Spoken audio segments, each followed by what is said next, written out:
Let me start.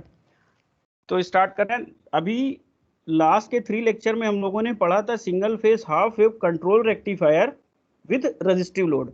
आज हम लोग इसमें जो चेंज करने जा रहे हैं वो चेंज क्या होगा, रेजिस्टिव लोड की जगह हम लोग अब लगाएंगे या इंट्रोड्यूस करेंगे आरएल लोड। तो इस आरएल लोड को लगा के हम लोग ये कंपैरिजन करने की कोशिश करेंगे कि रेजिस्टिव से इंडक्टिव लोड की तरफ हम लोग जब शिफ्ट हो रहे हैं तो क्या चेंजेस आने वाले हैं।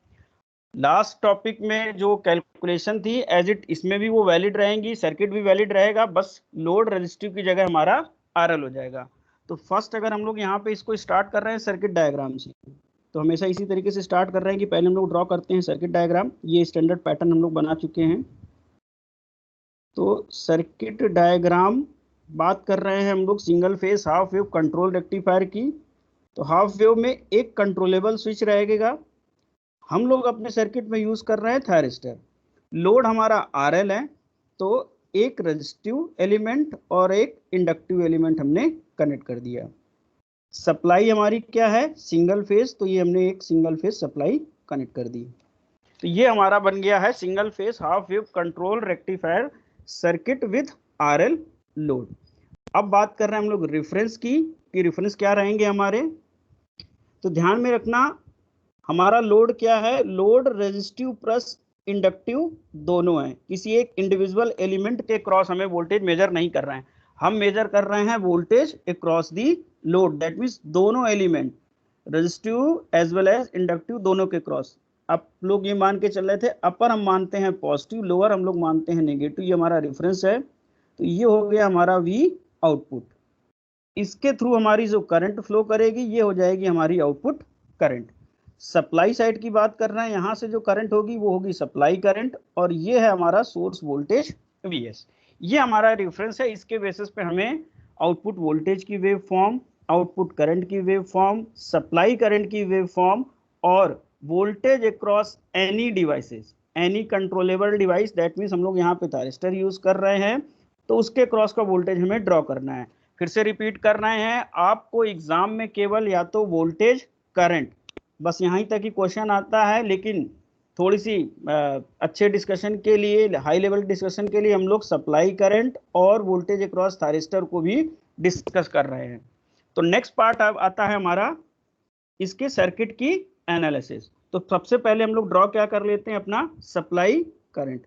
तो सपोज फर्स्ट हम लोग यहाँ पे ड्रॉ करेंगे सप्लाई करंट या सप्लाई वोल्टेज। तो ये है हमारा पाई इंटरवल, ये है 2 पाई, ये हो गया हमारा 3 पाई और ये हो गया हमारा 4 पाई। 0 से पाई के बीच में हम लोग एज्यूम करते हैं कि साइकिल हमारी पॉजिटिव होगी। पाई से 2 पाई के बीच में साइकिल हमारी नेगेटिव। 2 पाई से 3 पाई के बीच में पॉजिटिव। हाँ सर हैंड डाउन कर लीजिए सर। हैंड मतलब ये आप मुझसे कह रहे हो बेटा? यस सर, आपका हैंड अप है सर, रेज हैंड है आपका। अच्छा ठीक है, अब ठीक है, ओके, थैंक यू। तो हम लोग यहाँ पे सोर्स वोल्टेज अपना ड्रॉ कर चुके हैं, ये रेफरेंस है। इसी के बेसिस पे हम लोग बताएंगे कि हमारा आउटपुट वोल्टेज कैसा अपीयर होगा, आउटपुट करंट कैसी अपीयर होगी, सप्लाई करंट कैसी अपीयर होगी एंड वोल्टेज अक्रॉस थायरिस्टर कैसा अपीयर होगा। तो नेक्स्ट फेज में हम लोग क्या कैलकुलेट करते थे, सर्किट की एनालिसिस करते थे। नेक्स्ट फेज में हमारी है सर्किट की एनालिसिस। ठीक है, सर्किट की एनालिसिस हम लोग 2 इंटरवल में करते हैं, एक 0 से पाई और एक करते हैं पाई से 2 पाई। तो अगर फर्स्ट इंटरवल की बात कर रहे हैं हम लोग 0 टू पाई, 0 टू पाई में हम लोग क्या कर रहे थे। तो एक मिनट में सर्किट कॉपी कर लूं जरा, इसके बाद हम लोग डिस्कशन करते हैं।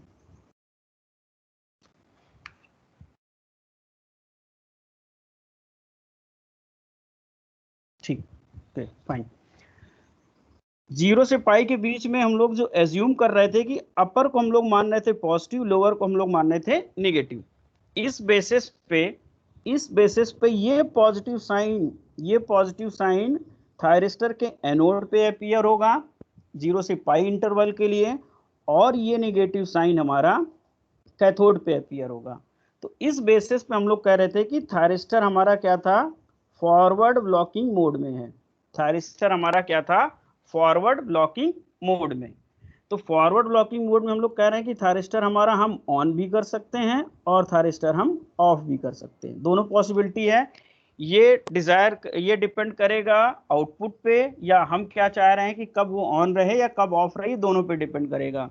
तो जब ऐसी कंडीशन होती थी तो हम क्या करते थे, एक बार थायरिस्टर को ऑन करके सर्किट की एनालिसिस करते हैं और एक बार ऑफ करके सर्किट की एनालिसिस करते थे। ये पूरा रिपीटिशन है, तो हम लोग एक बार फिर से रिपीट कर रहे हैं और ये प्रोसेस आने वाले 2-3 टॉपिक में रिपीट करते रहेंगे, जो कि आप हैबिचुअल हो जाओ कि कैसे एनालिसिस करनी है। इसके बाद हम लोग इसको रिपीट नहीं करेंगे। तो अब हम लोग बात कर रहे हैं किसके, सब इंटरवल की, जब SCR हमारा ऑन है। SCR हमारा ऑन है, इंटरवल अभी भी 0 से पाई की है, इसके लिए अब हम लोग को एनालिसिस करनी है। तो अगर यहाँ पे हम लोग सर्किट की बात करेंगे तो सर्किट ड्रॉ कर ले रहे हैं, ठीक है। जब थायरिस्टर हमारा ऑन होगा तो हम लोग इसको क्या कर सकते हैं, शॉर्ट। इसको हमने कर दिया शॉर्ट। यहाँ पे हमें सर्किट की अब एनालिसिस करनी है। सर्किट एनालिसिस में हमें क्या निकालना है कि V आउटपुट वोल्टेज VS से कैसे रिलेट करेगा, आउटपुट करंट क्या होगी, सप्लाई करंट क्या होगी, और वोल्टेज अक्रॉस थायरिस्टर अगर है तो वो कैसा होगा। तो इस सर्किट में अगर हम लोग KVL लगाने की कोशिश करेंगे, इस सर्किट में अगर हम लोग KVL लगाएंगे और आप कैलकुलेट करोगे तो डायरेक्टली आप ये लिख सकते हो V0 किसको फॉलो करेगा, VS को। इसमें कोई रॉकेट साइंस नहीं है, ये इजिली आप कैलकुलेट कर सकते हो, ठीक है। नेक्स्ट अगर हम लोग बात कर रहे हैं वोल्टेज अक्रॉस थायरिस्टर की या वोल्टेज अक्रॉस SCR, ये हमारा ऑन पीरियड में क्या होगा, 0। आइडियल केस में, प्रैक्टिकल केस में ये डिपेंड करेगा थायरिस्टर कैसा आप यूज कर रहे हो, उसका फॉरवर्ड कंडक्शन ड्रॉप क्या है। मे बी 0.7 हो सकता है, 1 to 2 वोल्ट हो सकता है, 3 वोल्ट हो सकता है। थर्ड हमें कैलकुलेट करना है कि आउटपुट करंट क्या होगी, आउटपुट करंट क्या होगी। तो मेरे ख्याल से सेकेंड ईयर में नेटवर्क एनालिसिस में एक ट्रांजिएंट और स्टेडी स्टेट का जो नेटवर्क की एनालिसिस करते थे, उस चीज़ को यहाँ पे हमें अप्लाई करना है और इस सर्किट में हमें I0 फाइंड आउट करनी है। तो इस सर्किट में अगर हमें I0 फाइंड आउट करनी होगी तो सबसे पहले डायनेमिक इक्वेशन लिखेंगे। डायनेमिक इक्वेशन क्या हो जाएगी, VS R I0, ये है हमारा R और ये है हमारा L, प्लस L di0/dt। ये हम लोग की यहाँ पे KVL इक्वेशन लिखेंगे डायनेमिक। इस इक्वेशन की हेल्प से हमें आउटपुट करंट निकालनी है। तो इस इक्वेशन को आपको वहां पे सॉल्व नहीं करना है, डायरेक्टली रिजल्ट लिखना है, ध्यान में रखना, डायरेक्टली रिजल्ट लिखना है। तो ये जो रिजल्ट आएगा यहाँ से सॉल्व करोगे तो ये वैल्यू आएगी I0 Vm/mod Z।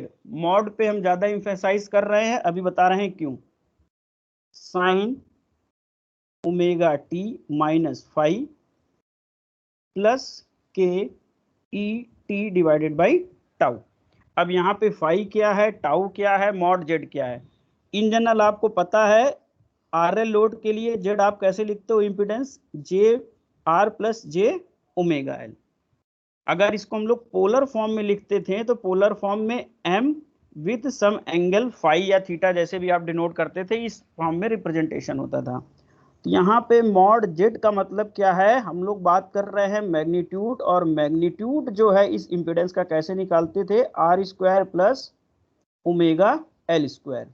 ठीक है, यहाँ ओमेगा क्या है, ओमेगा रहेगी आपकी रेक्टिफायर या सप्लाई की operating frequency in India for electrical engineer. ये 50 हर्ट्ज फिक्स है, तो दैट मीन्स हमारा फ्रीक्वेंसी हम जो यूज कर रहे हैं वो 50 हर्ट्ज है। न्यूमेरिकल में हो सकता है आपको 60 भी दे दे, 40 भी दे दे, डिपेंड करेगा न्यूमेरिकल में, तो उसके अकॉर्डिंग हम लोग यहाँ पे फ्रीक्वेंसी यूज करेंगे। फाई हमारा क्या है, फाई हमारा है 10 इनवर्स ओमेगा L/R। टाउ हमारा क्या है, ये होता है टाइम कांस्टेंट L/R। ठीक है, ध्यान में रखना है I0 की जब एनालिसिस करोगे तो ये चीजें आपको एक्सप्लेन करनी है, बस इस इक्वेशन को आपको सॉल्व नहीं करना है, डायनेमिक इक्वेशन को सॉल्व नहीं करना, डायरेक्टली उसका रिजल्ट निकालना है। और जेड क्या है, टाउ क्या है, फाई क्या है, ये आपको बता के छोड़ देना है। ठीक है, तो ये I0 की हमारी करंट का एक्सप्रेशन आ गया कि ये हमारा I0 होगा। अब नेक्स्ट अब हम लोग जो सेकेंड डिस्कशन करते थे एक बार कर लें, जब थायरिस्टर हमारा क्या होगा, ऑफ होगा। नेक्स्ट डिस्कशन है हमारा जब थायरिस्टर हम लोग मान के चल रहे हैं ऑफ होगा, तो उस केस में सर्किट में क्या होगा या कैसे वोल्टेज अपीयर हो रहा होगा, क्या करंट होगी, इसको देख लेते हैं। तो सर जब हमारा थायरिस्टर ऑफ होगा दैट मीन्स इसको हम लोग क्या कर दें, ओपन। ये कर दिया हमने ओपन। तो इस सर्किट को देख के ही हम लोग बता पाएंगे कि इस केस में आउटपुट करंट क्या होगी, 0, और जो आउटपुट करंट है वही हमारी क्या है, supply current for this circuit. Circuit to circuit vary करता है, लेकिन इस सर्किट के लिए क्या होगा, आई नॉट और सप्लाई करंट सेम है। इसके बाद अगर हम लोग कैलकुलेट करने की कोशिश करें वी नॉट क्या होगा, तो जब सप्लाई करंट 0 है, आउटपुट करंट 0 है, तो दैट मीन्स वी नॉट भी हमारा क्या होगा, 0 होगा। वी नॉट भी हमारा क्या होगा, 0 होगा। थर्ड हम लोग कैलकुलेट करते थे voltage across thyristor, voltage across thyristor. तो इसमें फिर अगर हम लोग केवीएल लगा रहे हैं और हमारा जो रिफरेंस है हम लोग ड्रॉ करते हैं एनोड का विद रिस्पेक्ट टू कैथोड। ये स्टैंडर्ड है, इसी को हमें ड्रॉ करना है कि एनोड का वोल्टेज ड्रॉ करेंगे विद रिस्पेक्ट टू कैथोड। यहाँ पे अगर आप केवीएल लगाओगे और कैलकुलेट करोगे तो यहाँ से VTH आ जाएगा इज इक्वल टू VS। ठीक है, ये हमारे कैलकुलेशन का पार्ट है, ये अभी पुराना ही रिपीट हो रहा है। ये कैलकुलेशन कर चुके हैं, इसमें एडिशनल नया क्या है, बस करंट का एक्सप्रेशन नया है। अब बात कर रहे हैं हम लोग अपने सेकंड मोड की, पाई से 2 पाई। सेकंड मोड है हमारा पाई टू 2 पाई। तो पाई से 2 पाई इंटरवल के केस में क्या होगा, सर्किट फिर से ड्रॉ कर लेते हैं हम लोग। पाई से 2 पाई के केस में सप्लाई लोअर पॉजिटिव अपर नेगेटिव। इस केस में यहाँ पे पॉजिटिव आएगा, यहाँ पे नेगेटिव आएगा। एनोड हमारा है नेगेटिव, कैथोड हमारा है पॉजिटिव। तो ये हो गया रिवर्स ब्लॉकिंग मोड में। रिवर्स ब्लॉकिंग मोड में SCR केवल क्या हो सकता है, ऑफ हो सकता है। अभी इन जनरल SCR हमेशा क्या रहेगा, ऑफ रहेगा। मे भी ऑन भी हो सकता है। कैसे होगा, इस सर्किट में दिखेगा आपको कि ये कब किस कंडीशन में ऑन होगा। फिलहाल अभी हम लोग ऑफ के लिए कैलकुलेशन कर रहे हैं। अगर थायरिस्टर हमारा ऑफ रहेगा, अगर थायरिस्टर हमारा ऑफ रहेगा तो हम लोग इस थायरिस्टर को क्या कर दे रहे हैं, ओपन। इस थायरिस्टर को जैसे ओपन करेंगे तो जस्ट पहले, अभी इसके डिस्कशन के पहले हम लोगों ने ये सारे पॉइंट कैलकुलेट किए हैं। आई नॉट और IS 0 हो जाएगा और वोल्टेज, आउटपुट वोल्टेज 0 हो जाएगा और वोल्टेज अक्रॉस थायरिस्टर या वोल्टेज अक्रॉस SCR किसको फॉलो करेगा, VS को। इसमें अभी कंफ्यूजन बहुत ज्यादा होगी कि फिर क्यों VS ले रहे हैं सर, इस पोलैरिटी के रिस्पेक्ट में क्यों नहीं कैलकुलेट करके हमको दिखा रहे हैं। तो ये सारे डाउट आपके क्लियर हो जाएंगे जब हम लोग फुल वेव पढ़ेंगे। तो ये सारे डाउट उसी समय क्लियर कर देंगे क्यों हम ये ऐसा लेके चलते हैं।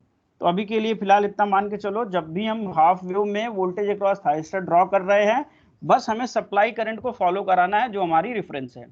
ये क्यों करते हैं और इसके पीछे लॉजिक क्या है, ये फुल वेव में क्लियर कर देंगे। तो अभी के लिए फिलहाल अभी इतना रखो, ठीक है। ये हमारी कैलकुलेशन का पार्ट है। फिर हम लोग क्या बोल रहे थे, कंट्रोलेबल स्विच है। आउटपुट को कंट्रोल करने के लिए, आउटपुट को वेरी करने के लिए हम लोग क्या करेंगे, एक फायरिंग एंगल लेते हैं अल्फा, जिसपे हम लोग थायरिस्टर को ऑन करते हैं। इसके जस्ट पहले हम लोग यहाँ पे क्या पढ़ रहे थे कि 0 से पाई के बीच में, 0 से पाई के बीच में थायरिस्टर हमारा किस में था, फॉरवर्ड ब्लॉकिंग मोड में। ठीक है, पाई से 2 पाई के बीच में रिवर्स ब्लॉकिंग मोड में। इसके बाद 2 पाई से 3 पाई के बीच में फॉरवर्ड ब्लॉकिंग मोड में। और नेक्स्ट इंटरवल में ये है 3 pi to, sorry 3 pi to लिख ही चुके हैं, केवल यहाँ पे मेंशन करना है नेम इसका। ये हो जाएगा हमारा रिवर्स ब्लॉकिंग मोड में। अभी इसमें नया कुछ भी नहीं पढ़ा हम लोगों ने, केवल करंट का एक्सप्रेशन एक नया है, अदरवाइज अभी नया कुछ भी नहीं है। अब हम लोग कर क्या रहे हैं, नेक्स्ट में हम लोग ड्रॉ करना है आउटपुट वोल्टेज। तो यहाँ पे ड्रॉ कर लेते हैं आउटपुट वोल्टेज। ठीक है, आउटपुट वोल्टेज के लिए हमें ये पता है कि आउटपुट किसको फॉलो करेगा, VS को। तो VS का अभी थोड़ी देर के लिए पूरा कंप्लीट रफ स्केच बना रहे हैं। पिछले वाले डिस्कशन में पाई से 2 पाई के बीच में हम लोगों ने ड्रॉ नहीं किया था, लेकिन अभी यहाँ पे क्यों कर रहे हैं, थोड़ी देर में आपको क्लियर हो जाएगा। ये एक रफ स्केच हमने बना दिया। ठीक है, अब हम लोग कर क्या रहे हैं, एक जर्नल एंगल है अल्फा, एक जर्नल एंगल है अल्फा, जिसपे थायरिस्टर को हम लोग क्या करने जा रहे हैं, ऑन करने जा रहे हैं। इस पे थायरिस्टर को हम लोग करने जा रहे हैं ऑन। इस पे हमने दी है फायरिंग। फायरिंग का मतलब क्या हो गया, गेट पल्स अप्लाई की है। तो जैसे हम लोग यहाँ पे गेट पल्स अप्लाई करेंगे तो V आउटपुट अपीयर होगा। ठीक है, इसके पहले हम लोग ये लिख देखते हैं, या ये हमें कोई क्लियर करके बता देना, कोई डाउट तो नहीं है इसमें, कि यहीं पे लिख देते हैं हम लोग, 0 से अल्फा के बीच में, यहाँ पे है 0 और ये अल्फा के बीच में है। थायरिस्टर हमारा ऑन है कि ऑफ है, अगर फायरिंग हम लोग अल्फा पे दे रहे हैं? Anyone please reply. थायरिस्टर हमारा ऑन रहेगा या ऑफ रहेगा 0 से अल्फा के बीच में? एनीवन? ऑफ है, वेरी गुड। ये थायरिस्टर क्या है हमारा, ऑफ है, क्योंकि हमने यहाँ पे गेट पल्स अप्लाई ही नहीं की थी। तो जब गेट पल्स नहीं अप्लाई की थी, थायरिस्टर हमारा ऑफ है, तो आउटपुट क्या होना चाहिए? आउटपुट, हाँ, 0। 0, गुड। आउटपुट हमारा क्या होना चाहिए, 0। तो इसलिए ये डेड डैश वाला पोर्शन है, इसको मैं हटा दे रहा हूँ, क्योंकि यहाँ पे आउटपुट क्या होगा हमारा, 0 होगा। तो आउटपुट हमने यहाँ पे 0 ड्रॉ कर दिया। अल्फा पे हमने गेट पल्स लगाया है, तो आउटपुट अपीयर होगा, फॉलो करेगा Vs को। तो ये रहा हमारा Vs, ये हमारा हो गया आउटपुट, ये हो गया Vs। ठीक है, ऐसे ही तो ड्रॉ कर रहे थे आर रेजिस्टिव केस के लिए, और सेम एज यहाँ पे हम लोग ड्रॉ कर रहे थे, यहाँ के लिए भी हम लोग ड्रॉ कर रहे हैं आर लोड के लिए। बस नेटवर्क में आपने एक प्रॉपर्टी पढ़ी होगी इंडक्टर की, और वो प्रॉपर्टी क्या थी उसको थोड़ा सा हम लोग देख लेते हैं, इसको कंप्लीट करने के पहले, वो हेल्पफुल रहेगा। तो इंडक्टर के क्रॉस अगर आपने ये प्रॉपर्टी पढ़ी है और आपको ये याद है तो गुड है, वेरी गुड है। इंडक्टर के क्रॉस जो करंट है, इसको आप इस प्रॉपर्टी को मैथमेटिकली ऐसे पढ़ते हो, इंडक्टर के cross current at 0 minus is equal to inductor के थ्रू करंट एट 0 प्लस क्या होती है, इक्वल। इसका मीनिंग क्या होता था कि इंडक्टर के क्रॉस आप करंट का सडनली चेंज नहीं कर सकते, इंडक्टर उसको अलाउ नहीं करेगा। कहने का मतलब ये है कि अगर कोई इंडक्टर के अंदर 2 एम्पियर की करंट फ्लो कर रही है, 5 एम्पियर की कर रही है, 1000 एम्पियर की कर रही है, आप उस करंट को सडनली ऐसा नहीं कर सकते कि अभी 2 एम्पियर की थी और सडनली कुछ ऐसा कर दो कि उसके अंदर 5 एम्पियर की करंट फ्लो कर जाए। नहीं, 2 से 5 वो लीनियरली ही बढ़ेगा, एक स्टेप में नहीं बढ़ेगा कि 2 के बाद डायरेक्ट 5 हो जाए। रेजिस्टेंस के केस में क्या होता है, आप 5 एम्पियर की करंट से 10 करना चाहो तो वो तुरंत कर देता है, वो बिल्कुल अपोज नहीं करता है। लेकिन इंडक्टर की ये प्रॉपर्टी है कि ये अपने क्रॉस करंट का सडनली चेंज नहीं आता करने देता। ये कैसे होता है कि एनर्जी जो ये स्टोर करता है, अगर इसका फार्मूला देखोगे तो ये क्या होता है, हाफ Li²। एनर्जी जो इंडक्टर स्टोर करता है, इसका फार्मूला क्या होता है, हाफ Li²।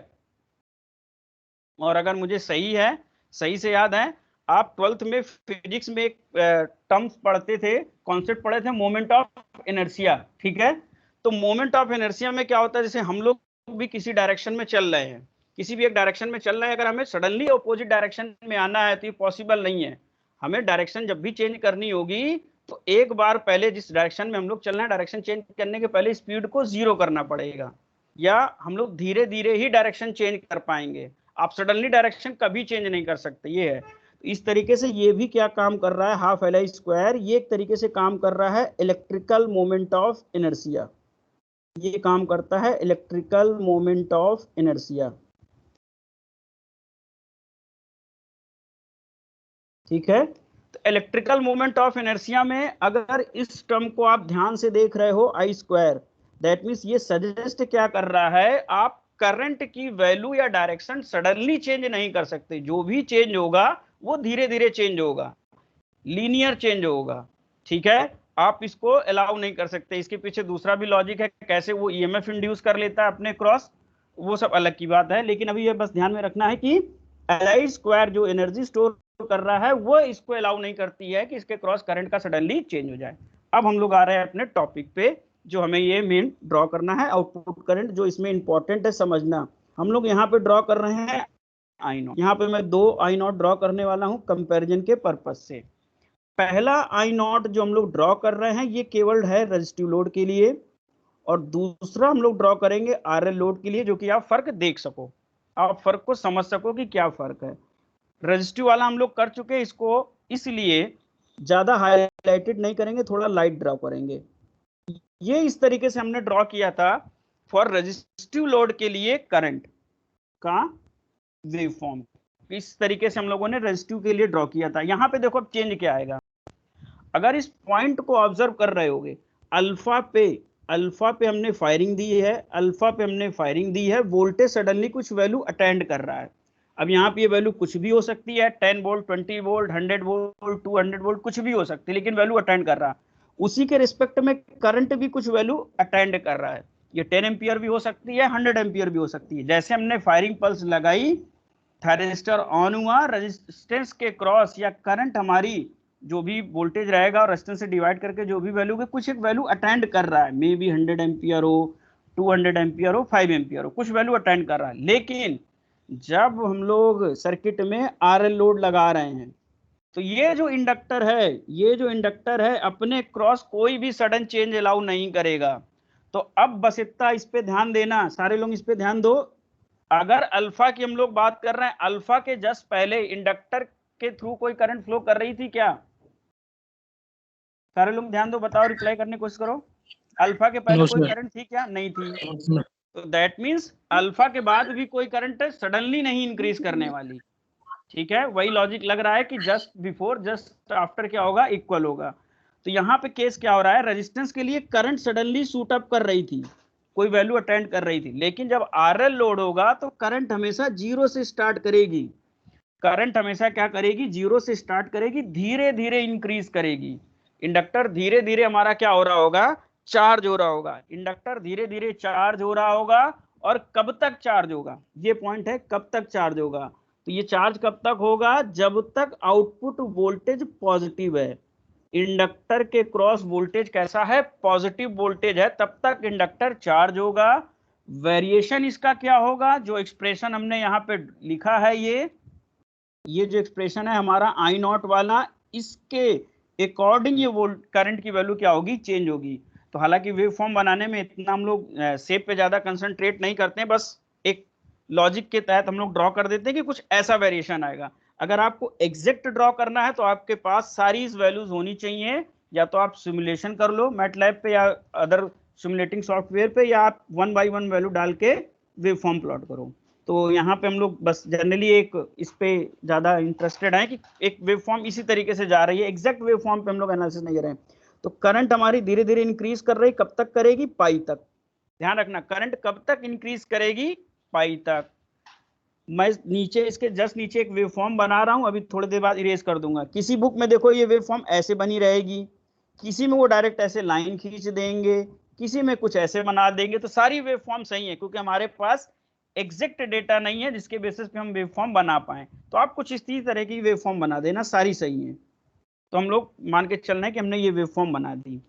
ठीक है, अब समझना, ये जीरो अल्फा से करंट हमारी स्टार्ट कर रही है और पाई तक इंक्रीज कर रही है। पाई तक हमारी करंट क्या कर रही है, इंक्रीज कर रही है। पाई के बाद क्या होगा, तो पाई के बाद जो सेकेंड इंटरवल हम लोग यहाँ पे ड्रॉ कर रहे हैं, जब पाई के बाद हम लोग ये सेकेंड इंटरवल ड्रॉ कर रहे हैं, तो सप्लाई वोल्टेज क्या करेगी, मेरे ख्याल से यहीं पे ड्रॉ कर दें तो ज़्यादा अच्छा रहेगा, अदरवाइज हम लोग कंफ्यूज रहेंगे। इस साइड में ही, साइड में लेके ड्रॉ कर दें तो कंपैरिजन के लिए इजी रहेगा। यही साइड में ड्रॉ कर देना है। एट पाई की हम लोग बात करने जा रहे हैं। तो एट पाई पे क्या होगा, थायरिस्टर कनेक्टेड है, हमारा एक रेजिस्टेंस है, हमारा एक इंडक्टर है, ये सप्लाई कनेक्टेड है। ठीक है, तो पाई पे कहना टेक्निकली सही नहीं होगा, इसको पाई प्लस कर दे रहे हैं कि जस्ट आफ्टर पाई। तो जस्ट आफ्टर पाई क्या होगा, ये हम मान के चल रहे हैं पॉजिटिव है, ये हमारा निगेटिव है। दैट मीन्स यहाँ पे पॉजिटिव अपीयर हो रहा होगा और यहाँ पे निगेटिव होगा। फॉर टाइम बीइंग हम लोग ये एज्यूम कर रहे हैं कि ये करंट की वैल्यू पाई पे कुछ है, क्या वैल्यू हमें नहीं पता, अभी हम ये एज्यूम कर ले रहे हैं ये वैल्यू सपोज 100 एम्पियर रही होगी एट पाई। अगर एट पाई ये 100 एम्पियर है तो पाई के बाद भी 100 एम्पियर रहने वाली है, पाई प्लस पे ये जीरो नहीं हो सकती। लेकिन जो ये सप्लाई है, जो हमारी इनपुट सप्लाई है, वो थायरिस्टर को किस मोड में ले जाने की कोशिश कर रही है? साइन देख के बताओ प्लीज। ये जो साइन है पॉजिटिव कैथोड पे और एनोड पे नेगेटिव, ये क्या सजेस्ट कर रहा है? थायरिस्टर किस मोड में जाने वाला है? रिवर्स ब्लॉकिंग मोड में। एग्री और नॉट, यस या नो? Yes sir. ठीक है, सप्लाई कोशिश कर रही है कि इसको ये क्या कर दे, ऑफ कर दे। तो अगर हम लोग ये एज्यूम कर रहे हैं कि सप्लाई ने इसको क्या कर दिया, ऑफ कर दिया, तो चलो ऑफ कर दे रहे हैं। तो ये जो 100 एम्पियर की करंट बच रही है, ये तो फ्लो कर ही नहीं पाएगी कहीं से। ये जो 100 एम्पियर की करंट है, सर्किट तो ओपन हो गया, ये तो फ्लो ही नहीं कर सकती। तो ये इंडक्टर अलाउ नहीं करेगा। इंडक्टर कैसे नहीं अलाउ करेगा? तो जब भी इंडक्टर के क्रॉस करंट का सडन चेंज होता है, करंट का सडन चेंज होता है, तो अपने क्रॉस ये ईएमएफ इंड्यूस करता है। इसकी वैल्यू होती है L D I by D T.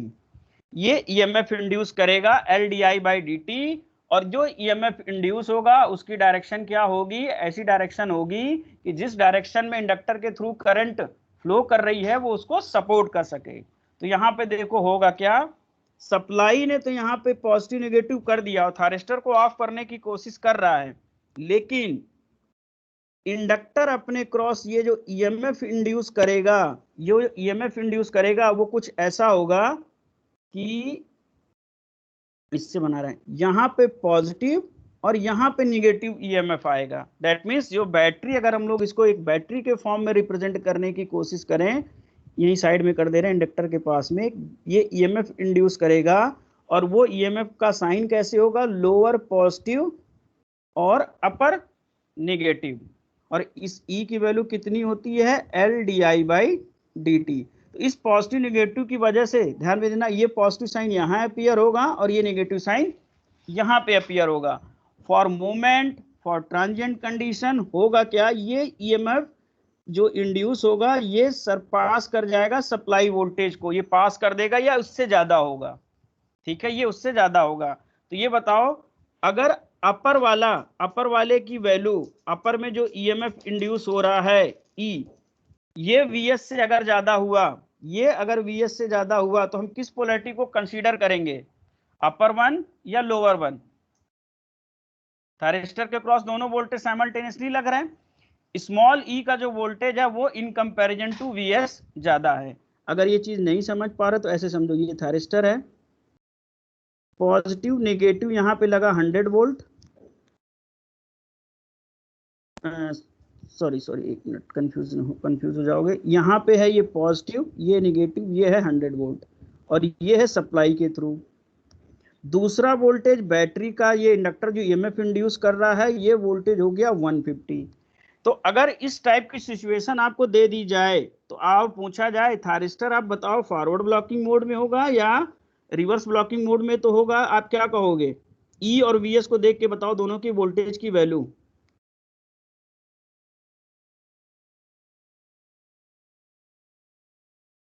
अरे कोई रिप्लाई नहीं आया, नहीं समझ में आया क्या?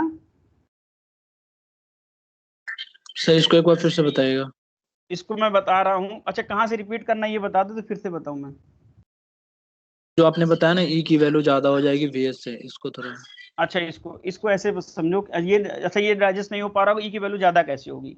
ठीक है, तो इसको ऐसे समझो कि सपोज यहाँ पे 100 एम्पियर की करंट हमने मानी है, ई की वैल्यू हम लोग रफली कैलकुलेट करने, एल की हमें पता नहीं। 100 एम्पियर की करंट को सडनली हमने कर दिया 0, 100 एम्पियर की करंट को सडनली हमने 0 कर दिया, और टाइम कितना लिया? मान लो 3 मिली सेकेंड। अगर इसको रफली कैलकुलेट करने की कोशिश करोगे तो ये हो गया 100, 3 मिली सेकेंड को हम लोग लिख सकते हैं 10, 3 इंटू 10 की पावर -3, तो L बाई 3, और 10 की पावर -3 ऊपर जाके 3 हो जाएगा 100, दैट मीन्स 10 की पावर 5। आप इस ईएमएफ को समझ पा रहे हो कितनी वैल्यू होगी ये?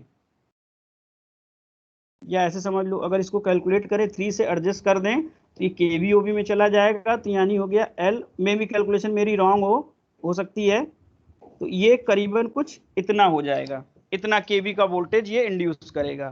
तो डेफिनेटली आप कितना भी छोटा इंडक्टर लगाओगे वो सप्लाई वोल्टेज को पास कर जाएगा। तो अब हम लोग इसकी प्रैक्टिकल वैल्यूज ले लेना कि समझने में आसान हो, कि सपोज सप्लाई वोल्टेज हमारी यहाँ पे निगेटिव, एनोड पे लगा रही है निगेटिव और कैथोड पे लगा रही है पॉजिटिव। इसका मैग्नीट्यूड कितना है 100 वोल्ट। लेकिन इंडक्टर अपने क्रॉस जो वोल्टेज डेवलप कर रहा है वो एनोड पे लगा रहा है पॉजिटिव, कैथोड पे लगा रहा है निगेटिव, और वोल्टेज कितना कर रहा है, अब 150 भी हो सकता है, 150 से ज्यादा भी हो सकता है। तो ये दोनों वोल्टेज थायरिस्टर पे अप्लाई हो रहे हैं, एक 150 का और एक 100 का। तो अभी बिना साइन देखिए बताओ आप किसको कंसीडर करोगे, ज्यादा स्ट्रॉन्ग वोल्टेज कौन सा है, 150 या 100? 150। तो दैट मीन्स जो भी डिसाइडिंग फैक्टर होगा वो हमारा यहाँ पे क्या होगा, 150। तो यानी इस 150 के क्रॉस ये जो सर्किट का ये पूरा सिनारियो जो हम लोग डिस्कस कर रहे हैं, ये सिनारियो बोल रहा था कि सप्लाई उसको रिवर्स ब्लॉकिंग मोड में लेके जा रही होगी, लेकिन due to inductor energy, due to inductor current, inductor क्या करेगा, इसको ऑफ होने नहीं देगा। अगर ये पॉइंट समझ गए हो तो पूरी थर्ड यूनिट आप समझ गए, ये ध्यान में रखना, सारी पॉइंट क्लियर है। अगर ये समझ गए कि इंडक्टर के क्रॉस करंट सडनली जीरो नहीं होगी, उसको चाहे थायरिस्टर को ऑन करना पड़े थायरिस्टर ऑन रहेगा, डायोड ऑन करना पड़े, जो भी सर्किट में ऑन हो सकता है वो ऑन होगा। तो यहाँ पे एक ही है कि थायरिस्टर ऑन होना है तो वही ऑन होगा। तो अब हम लोग आगे का डिस्कशन स्टार्ट कर रहे हैं। तो पाई के बाद क्या हो रहा है, थायरिस्टर ऑन कर रहा है, थायरिस्टर ऑन है, इंडक्टर क्या करेगा, जितनी भी एनर्जी स्टोर करके रखा है वो एनर्जी कितनी है, हाफ Li², वो उसको डिस्चार्ज करने की कोशिश करेगा। डिस्चार्ज कहां पे करेगा, कितनी देर में करेगा, ये डिपेंड करेगा आपका लोड के रेजिस्टेंस पे और सप्लाई पे। ठीक है, लोड के रेजिस्टेंस पे और सप्लाई पे। तो सपोज हो क्या रहा है कि मान ले रहे हैं इंडक्टर यहाँ कहीं डिस्चार्ज हो रहा होगा, बीटा पे कर रहा होगा, अपनी एनर्जी को कहीं बीटा पे डिस्चार्ज कर रहा होगा, ये कोई एक एंगल होगा। इस एंगल को हम लोग बोलते हैं एक्सटेंशन एंगल। ठीक है, इस एंगल को हम लोग बोलते हैं एक्सटेंशन एंगल। एक्सटेंशन एंगल का मतलब ही ये हुआ कि इंडक्टर अपनी करंट किस पर्टिकुलर इंस्टेंट पे, किस पर्टिकुलर एंगल पे जीरो हो रही है उसकी वैल्यू। तो इस बीटा को बोलते हैं हम लोग एक्सटेंशन एंगल। अब इसकी थोड़ी सी मतलब समझो कि पाई से बीटा के बीच में ये करंट क्यों फ्लो कर पा रही, कि थायरिस्टर हमारा क्या था, ऑन था।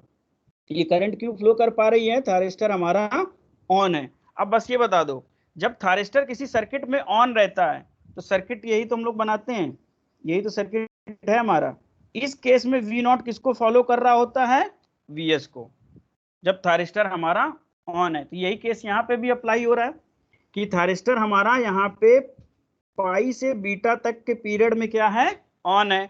किसको फॉलो करेगा, किसको फॉलो करेगा, Vs को। किसको फॉलो करेगा, Vs को।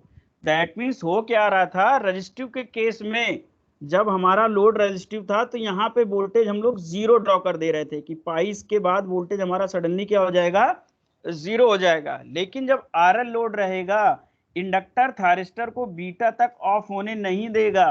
तो जब बीटा तक ऑफ होने नहीं देगा तो आउटपुट वोल्टेज भी बीटा तक हमें मिलेगा। तो बीटा तक वोल्टेज कैसा हो जा रहा है, पाई से बीटा वोल्टेज अपीयर हो रहा है कैसा, नेगेटिव। यहाँ पे देखो वोल्टेज कैसा दिख रहा है, नेगेटिव। तो यहाँ पे आउटपुट में भी वोल्टेज हमें कैसा मिलेगा, negative. That means voltage zero से अल्फा के बीच में हुआ जीरो, अल्फा से लेके बीटा तक, अल्फा से लेके बीटा तक वोल्टेज किसको फॉलो करेगा, वोल्टेज फॉलो करेगा सप्लाई को। तो ये वोल्टेज कुछ इस तरीके से अपीयर होगा। अगर ये दोनों पॉइंट या यहां तक अब क्लियर है तो सब कुछ ठीक है, अदरवाइज किसी भी पॉइंट में कंफ्यूजन है तो प्लीज आज पूछ लो, नहीं तो फिर हम लोग आगे नेक्स्ट प्रोसीड करें, अगर इसमें किसी को कोई पॉइंट में डिस्कशन है तो। एनीवन, कैन वी प्रोसीड, आगे चले हम लोग। Okay sir. ठीक है, तो यही चीजें अब रिपीट होने वाली हैं। अगर आप ये दो पॉइंट डाइजेस्ट कर गए, आपको ये समझ में आ गया कि ये निगेटिव क्यों ड्रॉ कर रहे हैं और करंट यहाँ पे बीटा तक क्यों जा रही है, तो दैट मीन्स अब आने वाले पोर्शन में, आने वाले टॉपिक्स में दिक्कत नहीं होगी। सर सबसे लास्ट वाला ग्राफ एक बार फिर से बता दीजिएगा। लास्ट वाला वोल्टेज का या करंट का बेटा? सर जो आपने बनाया ना बीटा एक्साइटेशन एंगल का, हाँ हाँ हाँ, उस वाले ग्राफ को थोड़ा समझा दीजिए। अच्छा जी, अल्फा से पाई तक में करंट की वैल्यू में कोई प्रॉब्लम नहीं थी ना, ठीक है। तो अब देखो पाई से बीटा के बीच में करंट क्यों फ्लो कर रही है, इंडक्टर जो 100 एम्पियर की इसके पास में करंट थी, इसने जो एनर्जी स्टोर की है हाफ एल आई स्क्वायर, ये है इलेक्ट्रोमैग्नेटिक एनर्जी। इलेक्ट्रोमैग्नेटिक एनर्जी को हम लोग स्टोर नहीं कर सकते, ये डिसिपेट होके ही रहेगी। ये दो ही केस होगा, या तो चार्ज हो रही होगी, डिस्चार्ज हो रही होगी, चार्ज हो रही होगी, डिस्चार्ज हो रही होगी। अल्फा से पाई के बीच में चार्ज हो गया, अब इसको होना है डिस्चार्ज। अब ये डिस्चार्ज होने के लिए, अपनी एनर्जी रिलीज करने के लिए, पूरे सर्किट में अगर कोई ऐसी स्थिति आ रही है कि वो डिस्चार्ज नहीं हो पा रहा, वो स्थिति क्या है? सर एक मिनट सर, ये चार्ज कहाँ तक होगा सर, आपने क्या बताया था इसके लिए? ये चार्ज होगा जब तक आउटपुट वोल्टेज बेटा आपका पॉजिटिव रहेगा। फॉर दिस केस हमारा आउटपुट वोल्टेज कहां तक पॉजिटिव है, अल्फा से पाई तक। अल्फा से पाई तक हमारा वोल्टेज कैसा है, पॉजिटिव। ठीक है, जब तक वोल्टेज पॉजिटिव रहेगा तब तक ये चार्ज हो रहा है। ठीक है सर। ठीक है, इसके बाद हमारा क्या हो रहा है, पाई से 2 पाई के बीच में इन जनरल सप्लाई थायरिस्टर को ऑफ कर देती है, लेकिन ये हमारा स्पेशल केस है इंडक्टिव वाला, वो ऑफ करने की कोशिश करेगी लेकिन इंडक्टर उसको ऑन बनाए रखेगा। तो जब थायरिस्टर हमारा ऑन होता है, आउटपुट वोल्टेज सप्लाई वोल्टेज को फॉलो कर रहा है, इसलिए जब तक थायरिस्टर हमारा ऑन है, जब तक थायरिस्टर हमारा ऑन है, हमें आउटपुट वोल्टेज भी मिलता रहेगा। और चाहे वो पॉजिटिव हो या नेगेटिव हो, डजेंट मैटर, लेकिन आउटपुट वोल्टेज हमें मिलेगा, लोड के क्रॉस भी मिलेगा। ठीक है, तो अब आगे अगर हम लोग चल रहे हैं 2 पाई से 3 पाई के बीच में, क्योंकि अब यहाँ पे क्या हुआ है, इंडक्टर जब हमारा डिस्चार्ज हो गया है, थायरिस्टर ऑफ हो गया है, थायरिस्टर हमारा ऑफ हो गया है। एक बार फिर से हम लोग यहाँ पे मेंशन कर लेते हैं कहाँ पे ऑन है कहाँ पे ऑफ है, जो कि क्लियर हो जाए। एक बार फिर से हम लोग मेंशन कर रहे हैं, 0 से अल्फा के बीच में, 0 से अल्फा के बीच में थायरिस्टर हमारा है ऑफ। अल्फा से बीटा के बीच में, अल्फा से बीटा के बीच में, एक डिफरेंट कलर से कर देता हूं,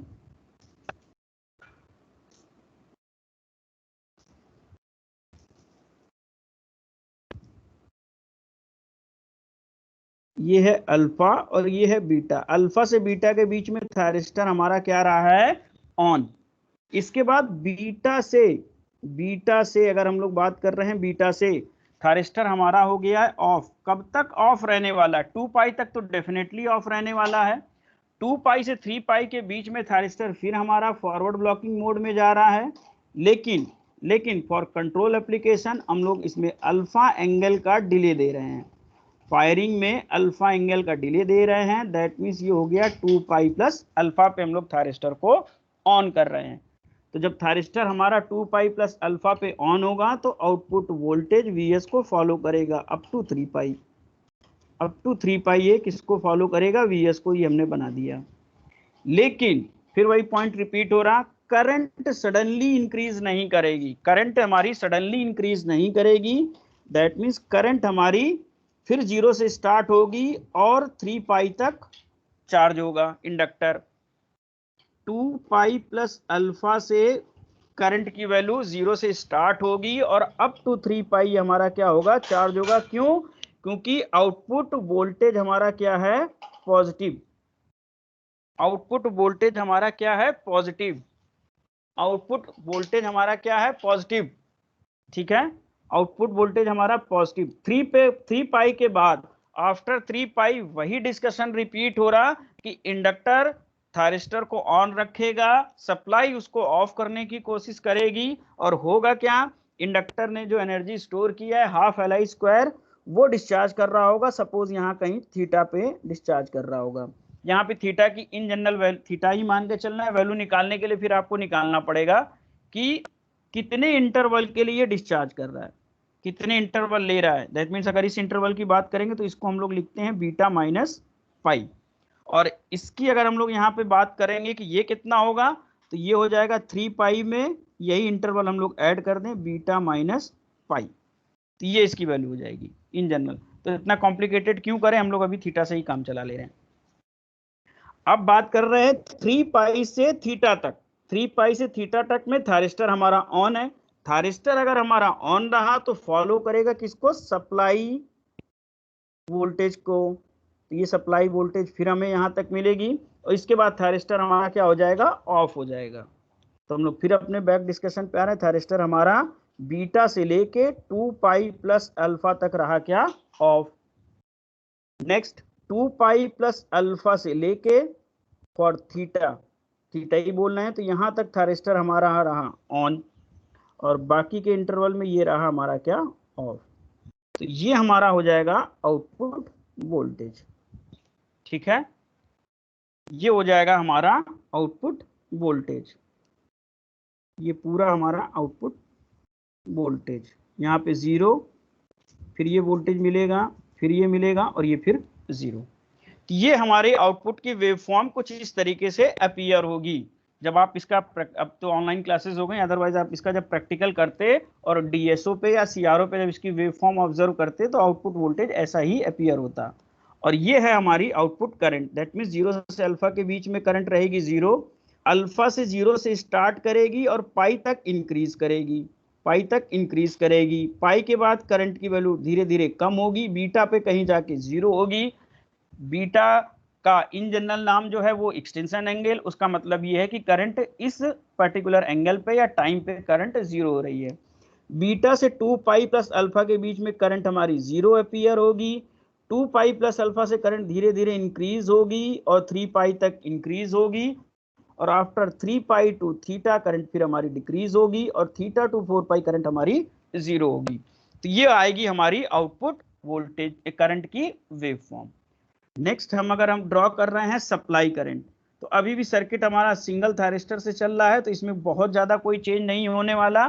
सप्लाई करंट और आउटपुट करंट सेम होगी, दैट मीन्स 0 से अल्फा के बीच में 0, अल्फा से पाई के बीच में इंक्रीज करेगी, पाई से बीटा के बीच में डिक्रीज करेगी, 0 अटेंड करेगी, बीटा से 2 पाई 0, 2 पाई प्लस अल्फा से इंक्रीज करेगी अप टू 3 पाई, और 3 पाई से थीटा के बीच में डिक्रीज करेगी, 0 वैल्यू अटेंड करेगी, और थीटा से 4 पाई के बीच में 0। तो सप्लाई करंट और output current for this circuit क्या रहेंगे, सेम रहेंगे। ठीक है, अब लास्ट में हमारा पास एक चीज बच रही है जो ड्रॉ करनी है, वोल्टेज अक्रॉस थायरिस्टर। ड्रॉ करते करते लाइन हमारे पास पड़ गई कम, नीचे एक एडिशनल लाइन ड्रॉ करते हैं जिसपे हम लोग ड्रॉ कर रहे हैं वोल्टेज अक्रॉस थायरिस्टर। ठीक है, तो जब हमें वोल्टेज अक्रॉस थायरिस्टर ड्रॉ करना है, वोल्टेज अक्रॉस थायरिस्टर ड्रॉ करना है, तो पहले हमने क्या करना है, सबसे पहले सप्लाई करंट की वेवफॉर्म बना लेते हैं। हम लोग सप्लाई करंट की वेवफॉर्म बना लेते हैं। इसके बाद हम लोग क्या कर रहे थे, बस ये देखते कि थायरिस्टर हमारा कहाँ पे ऑन था और थायरिस्टर हमारा कहाँ पे ऑफ था। तो यहाँ पे समझने के लिए एक बार फिर से हम लोग लिख लेते हैं कि कहाँ पे ऑन था, कहाँ पे ऑफ था। तो ये बताना 0 से अल्फा के बीच में थायरिस्टर हमारा ऑन था कि ऑफ था, अरे बता दो सर ऑफ था। वेरी गुड, ये हमारा ऑफ है। ठीक है, इसके बाद अल्फा से लेके बीटा तक, अल्फा से लेके बीटा तक थायरिस्टर हमारा ऑन है कि ऑफ है, ऑन है सर। ऑन है, गुड, ये ऑन है। इसके बाद बीटा से लेके और कहां तक हम लोग बात कर रहे हैं, 2 pi plus alpha, 2 pi plus alpha, यहाँ पे थायरिस्टर क्या है, ऑफ है। ठीक है, नेक्स्ट इंटरवल हम लोग 2 पाई प्लस अल्फा से लेके थीटा लेके चलना है। आप चाहो ये वैल्यू भी लिख सकते हो, लेकिन थीटा कहने में इजी है तो थीटा ही लेके चल रहे हैं। यहाँ पे थायरिस्टर हमारा क्या है, ऑन है। नेक्स्ट इंटरवल में ये हमारा क्या होगा, ऑफ होगा। ठीक है, ये हमने बना लिया। अब बस इतना बता दो कि अगर वोल्टेज अक्रॉस थायरिस्टर हम लोग ड्रॉ कर रहे हैं, अगर हम लोग वोल्टेज अक्रॉस थायरिस्टर ड्रॉ कर रहे हैं तो हमें कहां की वेवफॉर्म रिमूव करनी थी, ऑन पीरियड की कि ऑफ पीरियड की, वोल्टेज अक्रॉस थायरिस्टर ड्रॉ करना है ऑन पीरियड की, on period on sir. Period की। ठीक है, तो जहां जहां पे ऑन पीरियड हमने लिखा है वहां की वेवफॉर्म बस हम लोग इरेज कर दें तो हमारी आउट वोल्टेज अक्रॉस थायरिस्टर आ जाएगा। तो यहाँ पे ऑन है, ये पूरे इंटरवल में ऑन है, इसको इरेज कर दिया, और यहाँ पे ये ऑन है, इसको इरेज कर दिया। तो जो पोर्शन हमारा बचने वाला है वो क्या हो जाएगा, आउटपुट वोल्टेज। दैट मीन्स 0 से अल्फा के बीच में वोल्टेज अपीयर होगा, अल्फा से लेके बीटा तक वोल्टेज 0 दिखेगा, बीटा से लेके बीटा से लेके 2 पाई अल्फा तक वोल्टेज दिखेगा, 2 पाई प्लस अल्फा से लेके थीटा तक वोल्टेज 0 दिखेगा, और थीटा से लेके 4 पाई के बीच में वोल्टेज दिखेगा। तो ये कुछ इस तरीके की वोल्टेज आएगा, वोल्टेज अक्रॉस दी थायरिस्टर, ये कुछ इस तरीके से अपीयर होगा। अगर रेजिस्टिव वाले केस से कंपेयर करें तो इसको एक लाइट फॉर्म में बनाए। रेजिस्टिव के केस में अगर आप ध्यान से देखोगे तो ये वोल्टेज कुछ ऐसा आता था, ये एडिशनल पार्ट आता था, यहाँ पे ये पार्ट अपीयर नहीं होगा, ध्यान में रखना, ठीक है, यहाँ पे ये पार्ट अपीयर नहीं होगा। और इंडक्टर लगने की वजह से, हाँ, इंडक्टर लगने की वजह से ये चीज हो रही है। इंडक्टर अपना एनर्जी जो स्टोर कर रहा है उसको डिस्चार्ज करने में टाइम ले रहा है, जिसकी वजह से वोल्टेज अक्रॉस थायरिस्टर क्या हो रहा है, तो अगर उसकी एवरेज वैल्यू या आरएमएस वैल्यू निकालेंगे तो वो डिक्रीज होगी। गुड, अच्छा पॉइंट था ये आपने पकड़ा, ठीक है। तो यहाँ पे हम लोग वेव फॉर्म ड्रॉ कर चुके हैं, अब हमारी बचेगी मैथमेटिकल कैलकुलेशन। तो प्लीज एनीवन ये बता दो कि क्लास का टाइम अभी बचा है कि ओवर हो गया है।